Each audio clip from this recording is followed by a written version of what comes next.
2018-ին ամբողջ աշխարհի հայության վարչապետի տիտղոսը հոժարակամ ու սիրով վերցրած Փաշինյանը իշխանափոխությունից 7 տարի անց սղճում է։ Սղճում եւ այդ մասին հայտարարում է Թուրքիայում պոլսահայերի հետ հանդիպմանը։ Ընդեղ էլ հայեր կան, ընդեղ էլ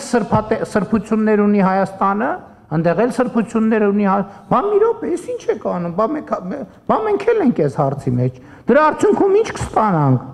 Հրթիռներ երկու կողմից։ Էս ենք ուզում մենք։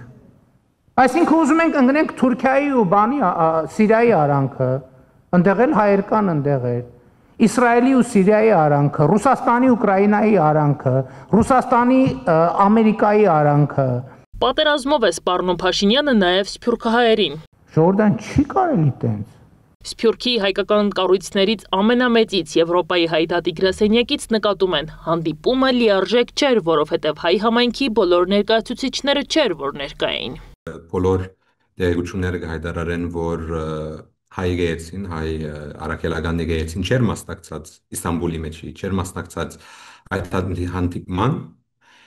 ինչպես նաև զանազան այլ, ասենք թե գազམ་ություններու ներկայացուցիչներ չէին։ Եվ այդ մեգա արգարձեմ արդեն իսինքնիր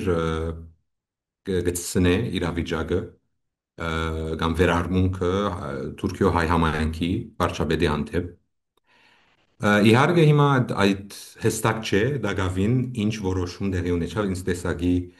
բանակցություններ տեղի ունեցան Հայրենասիրության մասին իր փոխված պատկերացումների մասին է խոսում Փաշինյանը պոլսահայերի հետ հանդիպմանը ասում է թե զղջում է տարիներ առաջ արած հայտարարության համար այն է Արցախը Հայաստան է ու վերջ արդարանում է թե 6 տարի առաջ այդ հայտարարությունն անելիս պարզապես հայրենասեր էր Հայրենասիրության այն մոդելը որը մեր բոլորի գլխում կա ոնց որ թե մոդելի հեղինակը մենք չենք Ոնց որ թե ուրիշ տեղից է ներմուծմել մեզ Այցի հիմնական ասելիքը հանդիպման վերջում մեկ տողով ու ծիծաղով է ձևակերպում Փաշինյանը ձեր հույսը դուք եք Հայաստանի վարչապետը աշխարհի բոլոր հայերի պատասխանատուն չի Եվ ես այս համայնքային հանդիպումներ անում եմ որ ասեմ ժողովրդին վրա հույս չդնեք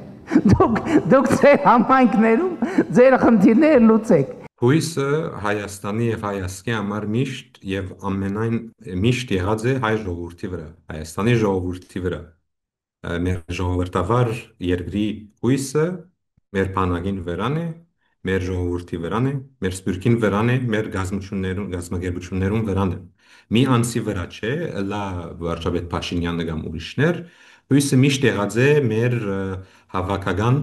ուժի վրա Փաշինյանն ազատ ու անկաշկանդ էր այն երկրում, որի մեղավորությամբ կամ որի պատճառով ծնվեց հայկական սփյուռքը նշում է քաղտեխնոլոգ Վիգեն Հակոբյանը Այն երկրում, որը որ ամենագլխավոր մեղավորն է, որ Հայաստանը ունի աշխարհասփյուռ, ուրեմն sense վիճակ, մի տարից ավել է Հայաստանը ըստ էության հայությունը տարածված է ամբողջ աշխարհով մեկ, ինքը հենց այդտեղ, հենց այն երկրում, որի Կոնե աղնվազը նախկին իշխանությունները, հա, նախորդ իշխանությունները այդ երկրի մեղավոր են հայոց ցեղասպանության համար, ինքը հենց այդտեղ ըստ էության փորձեց փակել այդ թեման, ասելով, որ Հայաստանի Հանրապետության ղեկավարությունը այսօրվա որևէ առնչություն չունի եւ որևէ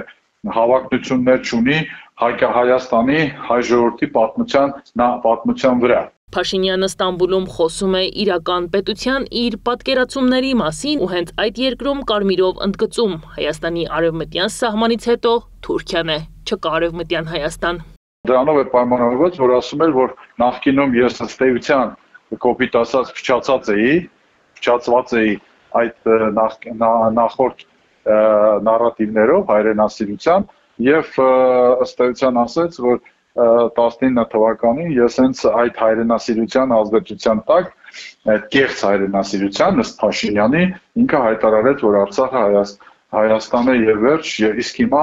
Իսկ հիմա պատկերացրեք, որ 7 տարի հետո պարզվեց ինքը խելոքացել է, պարզվեց ինքը վերանայել է իր պատկերացումները։ Փաշինյանի պատկերացմամբ Սփյուռքը առանձին գոյություն ունեցող զանգված է, որի հայտարարությունները կարող են կապ չունենալ Հայաստանի Հանրապետության պաշտոնական դիրքորոշման հետ։ Քաղտեխնոլոգն ընդգծում է, սա հստակ մեսիջ է Թուրքիային ու Ադրբեջանին, որ Սփյուռքից հնչող ցանկացած խոսք առ ոչինչ է։ Անցողիկն ու պաշտոնական դիրքորոշումը պատկանում է բացառապես Նիկոլ Փաշինյանին։ Հանե Հայրապետյան, Գեղամ Ղազարյան, ABC Media։